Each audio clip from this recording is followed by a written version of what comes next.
নমস্কার বন্ধুরা, rare view mirror চ্যানেলে আপনাদের সবাইকে স্বাগত জানাই। আজ আমি আপনাদেরকে গোবি দো পেঁয়াজা বা ফুলকপির দো পেঁয়াজা বানিয়ে দেখাবো। এই রান্নাটা বানানো ভীষণ সহজ। একঘেয়ে সবজি খেতে খেতে যদি বোর হয়ে যান তাহলে এই রান্নাটা অবশ্যই বাড়িতে একবার করে দেখতে পারেন।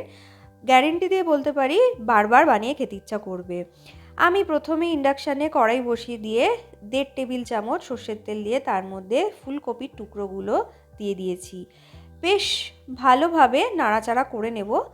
তারপর ফুলকপিগুলো যখন হালকা বাদামি রঙের হয়ে যাবে তখন আমি একটা বাটিতে এটা তুলে রাখবো। এই সময় কিন্তু আমি কোনো রকম কোনো লবণ হলুদ ফুলকপিতে দিইনি। ফুলকপিটা ভাজা হয়ে গেলে ওই একই কড়াইতে যে বড় বড় করে টুকরো করে রাখা ক্যাপসিকাম আর পেঁয়াজ রেখেছিলাম সেগুলো হালকা করে নাড়াচাড়া করে নেব। দো পেঁয়াজা রেসিপিতে সবসময় দু রকমভাবে পেঁয়াজ ব্যবহার করা হয়, তাই জন্যই এই প্রিপারেশনকে দো পেঁয়াজা বলে থাকা হয়। আমি এখানে বেশ ভালোভাবে নাড়াচাড়া করে নিয়ে ক্যাপসিকাম আর পেঁয়াজগুলো তুলে রাখলাম। এবার ওই কড়াইতেই আমি 2 টেবিল চামচ মতো সর্ষের তেল দিলাম। সর্ষের তেলটা যখন একটু গরম হয়ে গেছে তখন 1/2 চা চামচ সাদা জিরে আর 2টো ছোটো এলাচ, 4-5টা লবঙ্গ আর অল্প একটুখানি দারচিনি ফোড়ন হিসাবে দিলাম। ফোড়নটা হালকা নাড়াচাড়া করে নেওয়ার পর আমি এখানে 2টো মাঝারি সাইজের পেঁয়াজ কুচি দিয়ে দিলাম। পেঁয়াজ কুচিটা ভাজা হতে থাক, আমি অন্যদিকে গ্রেভিটার জন্য যে মিশ্রণটা তৈরি করতে হবে সেটা তৈরি করে নিই।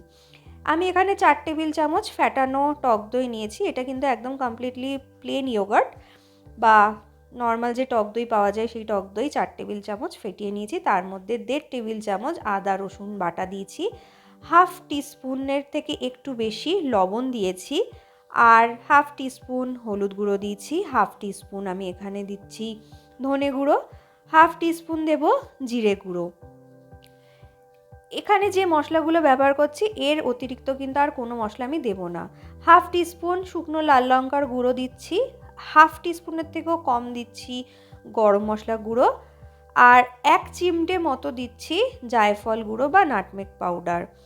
এবার আমি এতে একটু স্বাদটা ব্যালেন্সের জন্য 1 টিস্পুন চিনি দিলাম, 1 টিস্পুন এখানে কাশ্মীরি লঙ্কা গুঁড়ো দিলাম যাতে রঙটা খুব ভালো আসে গ্রেভির। এবার সমস্ত উপকরণ খুব ভালোভাবে কিন্তু টক দইয়ের সাথে মিশিয়ে নেব।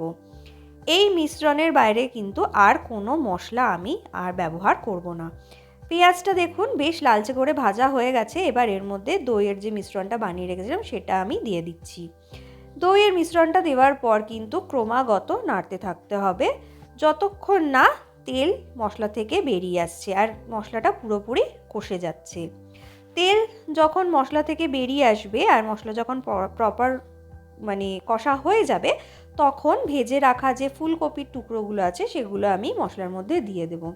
মশলার সাথে খুব ভালোভাবে কিন্তু ওপর নিচ করে আমি ফুলকপিটা মিশিয়ে নিচ্ছি। বেশ ভালো করে যখন মেশানো হয়ে যাবে তখন আমি এতে গ্রেভির জন্য যে মশলাটা বানিয়ে রেখেছিলাম ওই বাটিটা ধুয়ে জল দিয়ে দিলাম। একদম সামান্য পরিমাণ জল দিয়েছি, বেশি জল দেব না, কারণ এই রান্নাটা বেশি পাতলা ঝোল হলে ভালো লাগে না খেতে। অল্প গ্রেভি হলেই, একটু শুকনো শুকনো একটু মাখো মাখো হলেই কিন্তু এই রান্নাটা খেতে ভালো লাগে। ভালো করে মিশিয়ে নেওয়ার পর 3 মিনিটের জন্য আমি ঢাকা দিয়ে রেখে দিয়েছিলাম। 3 মিনিট পর ঢাকাটা সরিয়ে নিয়েছি। আবারও বেশ ভালোভাবে একটু ওপর নিচ করে নাড়াচাড়া করে নেব। গ্রেভিটা অনেকটাই কিন্তু শুকিয়ে গেছে। এবার আমি 1 চিমটে মতো এতে কাসুরি মেথি দিলাম। কাসুরি মেথি দেওয়ার পর ভালোভাবে মিশিয়ে নিয়ে ভেজে রাখা যে পেঁয়াজ আর ক্যাপসিকামটা ছিল সেগুলো মিশিয়ে দিলাম। আবারও বেশ ভালোভাবে মিশিয়ে নেব। মিশিয়ে নিয়ে আমি এখন কিন্তু আর বেশি ফোটাবো না, তাহলে কিন্তু যে ক্যাপসিকাম আর পেঁয়াজগুলো আগে থেকে ভেজে রেখেছিলাম সেইগুলো গলে যাবে আর তার ক্রাঞ্চিনেসটা কিন্তু আর থাকবে না। তাহলে দেখতেও ভালো লাগবে না আর খেতেও কিন্তু ভালো লাগবে না। ব্যাস আমার কিন্তু তৈরি। এবার আমি ইন্ডাকশান বন্ধ করে দেব, দিয়ে ঢাকা দিয়ে 5 মিনিট রেখে দেব। 5 মিনিট পর আমি এখানে পরোটার সাথে গরম গরম সার্ভ করছি আমার আজকের তৈরি করা গোবি দো পেঁয়াজা বা ফুলকপির দো পেঁয়াজা। নর্মালি সবাই চিকেন দো পেঁয়াজা বা মাটন দো পেঁয়াজা বানায়, কিন্তু যারা আমার মতো ভেজ লাভার, যারা ভেজ খেতে বেশি ভালোবাসেন তারা কিন্তু এইভাবে গোবি দো পেঁয়াজা অনায়াসেই বানিয়ে নিতে পারেন।